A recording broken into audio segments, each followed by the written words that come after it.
ಎಲ್ಲರಿಗೂ ನಮಸ್ಕಾರ. Life to learn ಚಾನೆಲ್ಗೆ ಸ್ವಾಗತ. ಭೂಲೋಕದ ಪ್ರತ್ಯಕ್ಷ ದೇವರು ಅಂದರೆ ಸೂರ್ಯ ಭಗವಂತ. ಈತನನ್ನು ಜಾತಿ ಮತ ಯಾವುದೇ ಭೇದವಿಲ್ಲದೆ ಪ್ರಪಂಚದ ಎಲ್ಲ ಜನರು ಆರಾಧನೆಯನ್ನು ಮಾಡ್ತಾರೆ. ಒಂದಲ್ಲ ಒಂದು ರೀತಿಯಲ್ಲಿ ಸೂರ್ಯನನ್ನು ಆರಾಧಿಸೋದುಂಟು. ಈ ಸೂರ್ಯ ನಮಗೆ ಬೆಳಕು ನೀಡೋದಲ್ಲದೆ ಬದುಕನ್ನು ಸಹ ನೀಡ್ತಾನೆ. ಅಷ್ಟೇ ಅಲ್ಲದೆ ಈ ಜಗತ್ತಿನ ಅಂಧಕಾರವನ್ನು ಹೋಗಲಾಡಿಸುವನು ಸೂರ್ಯ ಭಗವಂತ. ಈತನು ಜ್ಞಾನದ ಸಂಕೇತವಾಗಿದ್ದಾನೆ. ಭಾಸ್ಕರ ಇಲ್ಲ ಅಂದರೆ ಜಗತ್ತಿನ ಸಕಲ ಚಟುವಟಿಕೆಗಳು ನಿಂತು ಹೋಗ್ಬಿಡುತ್ತೆ. ಇದೇ ಜನವರಿ 14ನೇ ತಾರೀಕು ಸೂರ್ಯ ಭಗವಂತ ಮಕರ ರಾಶಿಗೆ ಪ್ರವೇಶವನ್ನು ಮಾಡ್ತಾ ಇದ್ದಾನೆ. ಆ ದಿನವನ್ನು ಮಕರ ಸಂಕ್ರಾಂತಿ ಅಂತ ಆಚರಣೆಯನ್ನು ಮಾಡ್ತೇವೆ. ಇವತ್ತಿನ ಈ ಒಂದು ವಿಡಿಯೋದಲ್ಲಿ ಸಂಕ್ರಾಂತಿ ಅಂದರೆ ಏನು, ಸಂಕ್ರಾಂತಿ ಹಬ್ಬದ ವಿಶೇಷತೆಗಳೇನು, ಯಾವ ರೀತಿಯ ಆಚರಣೆಯಿಂದ ವಿಶೇಷ ಫಲವನ್ನು ಪಡೆಯಬಹುದು, ಯಾವ ರೀತಿಯ ದಾನವನ್ನು ಮಾಡಬೇಕು, ಅಷ್ಟೇ ಅಲ್ಲದೆ ಈ ಮಕರ ಸಂಕ್ರಾಂತಿಯಲ್ಲಿ ಯಾವೆಲ್ಲ ರಾಶಿಗಳಿಗೆ ಉತ್ತಮ ಫಲ ಇದೆ, ಈ ಎಲ್ಲ ವಿಷಯಗಳನ್ನು ತಿಳಿದುಕೊಳ್ಳೋಣ.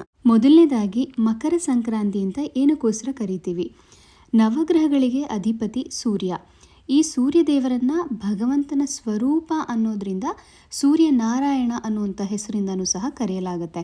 ಅಂತಹ ಭಗವಂತನ ಸ್ವರೂಪನಾದಂತಹ ಸೂರ್ಯನು ಒಂದೊಂದು ತಿಂಗಳಲ್ಲಿ ಒಂದೊಂದು ರಾಶಿಯನ್ನು ಪ್ರವೇಶ ಮಾಡಿ ಅಲ್ಲೇ ಒಂದು ತಿಂಗಳ ಕಾಲ ನೆಲೆಸಿರ್ತಾನೆ.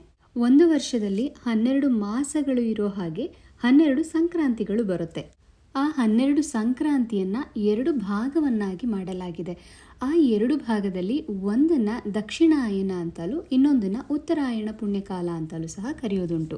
ಈ ಸಂಕ್ರಮಣಗಳಲ್ಲಿ ಕೆಲವೊಂದು ಸಂಕ್ರಮಣವನ್ನು ಮಾತ್ರ ಹಬ್ಬದ ರೀತಿ ಆಚರಿಸಲಾಗುತ್ತೆ. ಉದಾಹರಣೆ, ತುಲಾ ಸಂಕ್ರಮಣದಲ್ಲಿ ನಾವು ಕಾವೇರಿ ತೀರ್ಥೋದ್ಭವವನ್ನು ಆಚರಿಸ್ತೇವೆ. ಹಾಗೆ ಮೀನ ಸಂಕ್ರಮಣದಲ್ಲೂ ಸಹ ಹಬ್ಬವನ್ನು ಆಚರಿಸೋದುಂಟು. ಹೀಗೆ ಸೂರ್ಯ ಒಂದು ರಾಶಿಯಿಂದ ಮತ್ತೊಂದು ರಾಶಿಗೆ ಪ್ರವೇಶವನ್ನು ಮಾಡುವಂತಹ ದಿನವನ್ನು ಸಂಕ್ರಾಂತಿ ಅಂತ ಕರೆಯಲಾಗುತ್ತೆ. ಧನುಸು ರಾಶಿಯಿಂದ ಮಕರ ರಾಶಿಗೆ ಸೂರ್ಯನು ಬರುವಂತಹ ದಿನವನ್ನು ಮಕರ ಸಂಕ್ರಾಂತಿ ಅಂತ ಕರೆಯಲಾಗುತ್ತೆ.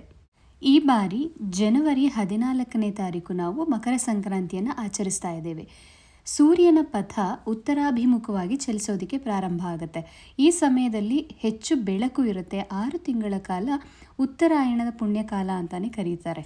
ಪುರಾಣಗಳಲ್ಲಿ ಮತ್ತು ಜ್ಯೋತಿಷ್ಯ ಶಾಸ್ತ್ರದ ಪ್ರಕಾರ ಉತ್ತರಾಯಣದಲ್ಲಿ ಸ್ವರ್ಗದ ಬಾಗಿಲು ತೆರೆದಿರುತ್ತೆ ಅನ್ನುವಂತಹ ಒಂದು ನಂಬಿಕೆ ಇದೆ. ಈ ಸಮಯದಲ್ಲಿ ಸತ್ತವರು ನೇರವಾಗಿ ಸ್ವರ್ಗಸ್ಥರಾಗ್ತಾರೆ ಅನ್ನೋದು ಸಹ ಒಂದು ನಂಬಿಕೆ. ಕೃಷ್ಣ ಭಗವದ್ಗೀತೆಯಲ್ಲಿ ಆಯಣದಲ್ಲಿ ಉತ್ತರಾಯಣ ಅತಿ ಶ್ರೇಷ್ಠವಾದದ್ದು ಅಂತ ಹೇಳಿದ್ದಾನೆ. ಅಷ್ಟೇ ಅಲ್ಲದೆ ಮಹಾಭಾರತದಲ್ಲಿ ಭೀಷ್ಮ ಪಿತಾಮಹರು ಬಾಣಗಳ ಮಂಚದ ಮೇಲೆ ಮಲಗಿದ್ರೂ ಸಹ, ಅಂತಹ ಒಂದು ಯಮಯಾತನೆಯನ್ನು ಅನುಭವಿಸ್ತಾ ಇದ್ರೂ ಸಹ ದಕ್ಷಿಣಾಯನದಲ್ಲಿ ತನ್ನ ದೇಹವನ್ನು ತ್ಯಜಿಸೋದಕ್ಕೆ ಒಪ್ಪದೆ ಉತ್ತರಾಯಣ ಪುಣ್ಯಕಾಲಕ್ಕೋಸ್ಕರ ಕಾಯ್ತಾ ಇದ್ರು ಅನ್ನೋದನ್ನು ಮಹಾಭಾರತದಲ್ಲಿ ಉಲ್ಲೇಖವಾಗಿದೆ.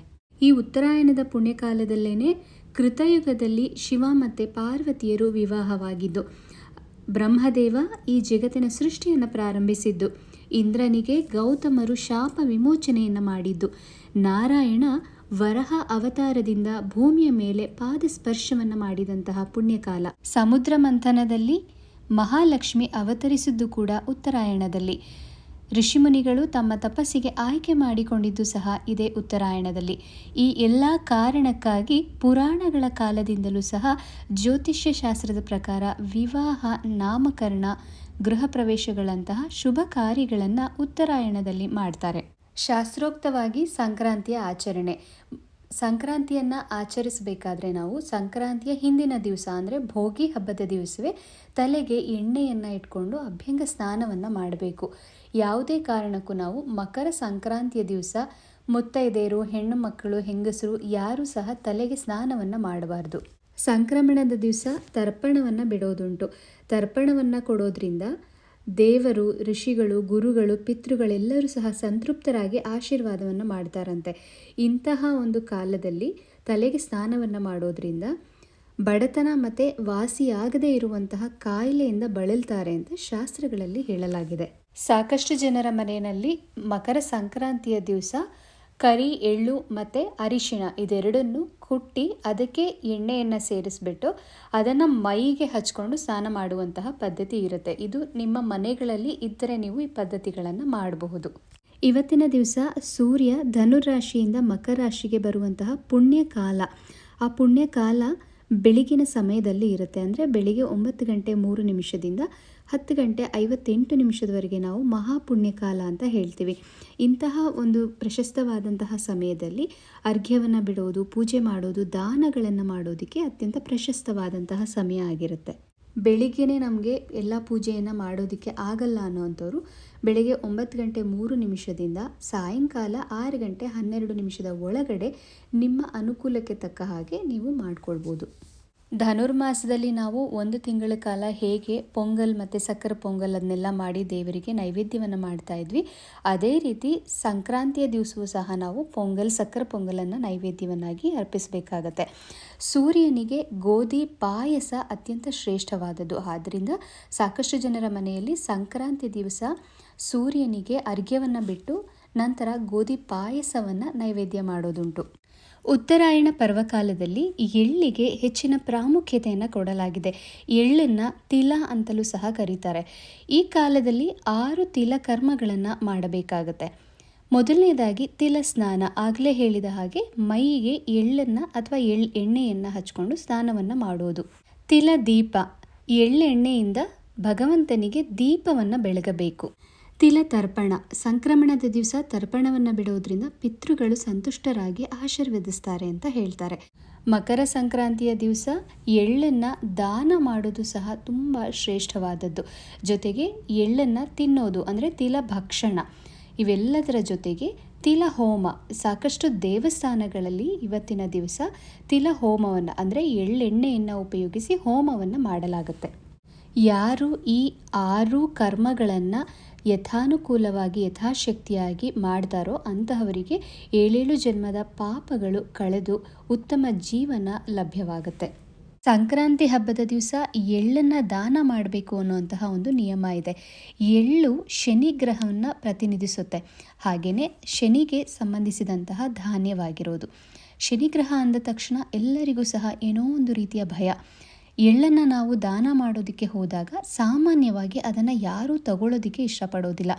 ಕಾರಣ ಅವರ ಪಾಪಗಳು ನಮಗೆ ಬರುತ್ತೆ ಅಥವಾ ದೋಷ ಉಂಟಾಗುತ್ತೆ ಎನ್ನುವಂತಹ ಒಂದು ಭಯ. ಅದಕ್ಕಾಗಿ ಸಮ ಪ್ರಮಾಣದಲ್ಲಿ ಕಡಲೆಕಾಯಿ, ಕೊಬ್ಬರಿ, ಬೆಲ್ಲ ಇದೆಲ್ಲದರ ಜೊತೆಗೆ ಈ ಎಳ್ಳನ್ನು ಸೇರಿಸಿ ದೇವರ ಮುಂದೆ ಇಟ್ಟು ನೈವೇದ್ಯವನ್ನು ಮಾಡಿ, ನೈವೇದ್ಯ ಮಾಡಿದ ನಂತರ ಮನೆಯಲ್ಲಿರುವಂತಹ ಹಿರಿಯರಿಗೆ ಕೊಟ್ಟು ನಮಸ್ಕರಿಸೋದುಂಟು. ಅಷ್ಟೇ ಅಲ್ಲದೆ ಸ್ನೇಹಿತರಿಗಿರ್ಬೋದು, ಬಂಧುಗಳಿಗಿರ್ಬೋದು ಎಲ್ಲರಿಗೂ ಸಹ ಈ ಎಳ್ಳನ್ನು ಬೀರೋದುಂಟು. ಈ ಎಳ್ಳು ಬೆಲ್ಲ ತಿಂದು ಒಳ್ಳೆ ಮಾತಾಡಿ ಅನ್ನುವಂತಹ ಒಂದು ನಾಣ್ಣುಡಿಯೂ ಇದೆ. ಅಂದರೆ ಎಲ್ಲರೂ ಸಹ ಒಳ್ಳೆಯ ಮಾತಾಡಿ ಒಳ್ಳೆಯ ವಿಷಯಗಳನ್ನು ಯೋಚಿಸಿ ಈ ಉತ್ತರಾಯಣ ಪುಣ್ಯಕಾಲದಲ್ಲಿ ಒಳ್ಳೊಳ್ಳೆಯ ಕಾರ್ಯಗಳನ್ನು ಮಾಡಿ ಅನ್ನುವುದನ್ನು ಇದು ಸೂಚಿಸುತ್ತೆ. ಸಂಕ್ರಮಣದ ದಿವಸ ನಾವು ಮಾಡುವಂತಹ ದಾನದಿಂದ ನಮಗೆ ಆರೋಗ್ಯ ಪ್ರಾಪ್ತಿಯಾಗುತ್ತೆ. ಅಷ್ಟೇ ಅಲ್ಲದೆ ನಮಗಿರುವಂತಹ ಗ್ರಹ ದೋಷಗಳು ನಿವಾರಣೆಯಾಗುತ್ತೆ ಅಂತ ಹೇಳ್ತಾರೆ. ಹಾಗಿದ್ದರೆ ಯಾವೆಲ್ಲ ಒಂದು ವಸ್ತುಗಳನ್ನು ನಾವು ದಾನವಾಗಿ ಕೊಡಬೇಕು? ಮಕರ ಸಂಕ್ರಾಂತಿಯ ದಿವಸ ಎಳ್ಳನ್ನು ದಾನವಾಗಿ ಕೊಡಬೇಕು. ಹೀಗೆ ಮಾಡೋದ್ರಿಂದ ಸೂರ್ಯದೇವನ ಕೃಪೆಯಿಂದ ಸಂಪತ್ತು ಮತ್ತು ಆರೋಗ್ಯ ವೃದ್ಧಿಯಾಗಿ ಶನಿ ದೋಷವೂ ಸಹ ದೂರವಾಗುತ್ತೆ. ಎಳ್ಳಿನ ಜೊತೆಗೆ ಬೆಲ್ಲವನ್ನು ದಾನವಾಗಿ ಕೊಡಬೇಕು. ಮಕರ ಸಂಕ್ರಾಂತಿಯ ದಿವಸ ಬೆಲ್ಲ ಮತ್ತು ಎಳ್ಳನ್ನು ಉಪಯೋಗಿಸಿ ಎಳ್ಳುಂಡೆಯನ್ನು ಮಾಡಿ ದೇವರಿಗೆ ನೈವೇದ್ಯ ಮಾಡೋದುಂಟು. ಹೀಗೆ ಮಾಡೋದ್ರಿಂದ ಗ್ರಹಗಳಾದಂತಹ ಸೂರ್ಯ, ಗುರು ಮತ್ತು ಶನಿಯ ದೋಷಗಳು ನಿವಾರಣೆಯಾಗುತ್ತೆ. ಅಷ್ಟೇ ಅಲ್ಲದೆ ತಾಮ್ರದ ಪಾತ್ರೆಯನ್ನು ಮತ್ತು ಕೆಂಪು ವಸ್ತ್ರವನ್ನು ದಾನವಾಗಿ ಕೊಡೋದುಂಟು. ಇದರಿಂದ ಸೂರ್ಯನು ಒಳ್ಳೆಯ ಆರೋಗ್ಯವನ್ನು ಕೊಟ್ಟು ಸಮೃದ್ಧಿಯ ಜೀವನವನ್ನು ನಡೆಸಲು ಅನುಗ್ರಹಿಸ್ತಾನೆ. ಸಂಕ್ರಾಂತಿ ಹಬ್ಬದ ದಿವಸ ಮತ್ತೊಂದು ಪುಣ್ಯಪ್ರದವಾದಂತಹ ಕೆಲಸ ಅಂದರೆ ಗೋಪೂಜೆ. ಸಂಕ್ರಾಂತಿಯ ದಿವಸ ಗೋಪೂಜೆಯನ್ನು ಮಾಡೋದ್ರಿಂದ ಮುಕ್ಕೋಟಿ ದೇವರ ಅನುಗ್ರಹ ಸಿಗುತ್ತೆ ಅಂತ ಹೇಳ್ತಾರೆ. ಪುರಾಣಗಳ ಪ್ರಕಾರ ಶಿವ ಮತ್ತು ಪಾರ್ವತಿಯರು ಲೋಕ ಸಂಚಾರವನ್ನು ಪ್ರಾರಂಭಿಸ್ತಾರಂತೆ. ಈ ಸಂಕ್ರಮಣದ ಕಾಲದಲ್ಲಿ ಗೋಧೂಳಿ ಲಗ್ನಕ್ಕಿಂತ ಹೆಚ್ಚು ಸಮಯ ಈ ಭೂಲೋಕದಲ್ಲಿ ಇರ್ತಾರೆ. ಆದ್ದರಿಂದಲೇ ಗ್ರಾಮೀಣ ಪ್ರದೇಶಗಳಲ್ಲಿ ಹಸುಗಳಿಗೆ ವಿಶೇಷವಾಗಿ ಸ್ನಾನವನ್ನು ಮಾಡಿಸಿ, ಅರಿಶಿಣವನ್ನು ಹಚ್ಚಿ, ಕೊಂಬುಗಳಿಗೆ ಅಲಂಕಾರವನ್ನು ಮಾಡಿ, ಗೋವಿಗೆ ವಿಶೇಷ ಅಲಂಕಾರ ಜೊತೆಗೆ ಪೂಜೆಯನ್ನು ಸಹ ಮಾಡೋದುಂಟು. ಸಂಕ್ರಾಂತಿ ಹಬ್ಬದ ದಿವಸ ಸಾಕಷ್ಟು ಜನರ ಮನೆಯಲ್ಲಿ 5 ವರ್ಷಕ್ಕಿಂತ ಒಳಪಟ್ಟಂತಹ ಮಕ್ಕಳಿಗೆ ಆರತಿಯನ್ನು ಮಾಡಿ ತಲೆಯ ಮೇಲೆ ಎಳ್ಳನ್ನು ಸುರಿಯುವಂತಹ ಸಂಪ್ರದಾಯವೂ ಸಹ ಇದೆ. ನಮ್ಮ ಮನೆಗಳಲ್ಲಿ ಗುರು ಹಿರಿಯರು ಮಾಡ್ಕೊಂಡು ಬಂದಿರುವಂತಹ ಆಚರಣೆಗಳನ್ನು, ಹಬ್ಬಗಳನ್ನು ಯಾವುದೇ ರೀತಿಯಾದಂಥ ಆಡಂಬರ ಇಲ್ಲದೇ ಯಥಾನುಕೂಲ ಯಥಾಶಕ್ತಿಯಿಂದ ಭಗವಂತನನ್ನು ಆರಾಧಿಸುವುದಾಗಿರಬೇಕು. ಆಗ ನಾವು ಮಾಡುವಂತಹ ಪೂಜೆಗಳಿಗೆ ಖಂಡಿತ ಫಲ ಸಿಕ್ಕೇ ಸಿಗುತ್ತೆ. ಈ ಮಕರ ಸಂಕ್ರಾಂತಿಯಲ್ಲಿ ಸೂರ್ಯನು ಮಕರ ರಾಶಿಗೆ ಹೋಗೋದ್ರಿಂದ ಈ ಒಂದು ಸಂಕ್ರಮಣದ ಕಾಲದಲ್ಲಿ ಕೆಲವೊಂದು ರಾಶಿಚಕ್ರಗಳಿಗೆ ತುಂಬ ಮಂಗಳಕರವಾಗಿ ಹಾಗೂ ಪ್ರಯೋಜನಕಾರಿಯಾಗಿರುತ್ತೆ. ಅಂತಹ ಅದೃಷ್ಟ ರಾಶಿಗಳು ಯಾವ್ಯಾವು ಅಂತಂದರೆ ಮೇಷರಾಶಿ, ಸಿಂಹರಾಶಿ ಹಾಗೂ ಮಕರ ರಾಶಿ. ಎಲ್ಲರಿಗೂ ಮಕರ ಸಂಕ್ರಾಂತಿ ಹಬ್ಬದ ಹಾರ್ದಿಕ ಶುಭಾಶಯಗಳು. ಎಳ್ಳು ಬೆಲ್ಲ ತಿಂದು ಒಳ್ಳೆ ಮಾತಾಡಿ.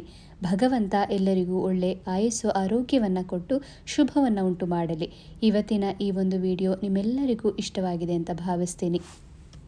ಮತ್ತೆ ಇನ್ನೊಂದು ವಿಡಿಯೋದಲ್ಲಿ ಭೇಟಿಯಾಗೋಣ. ಅಲ್ಲಿವರೆಗೂ ಸಮಸ್ತ ಲೋಕ ಸುಖಿನೋ ಭವಂತು.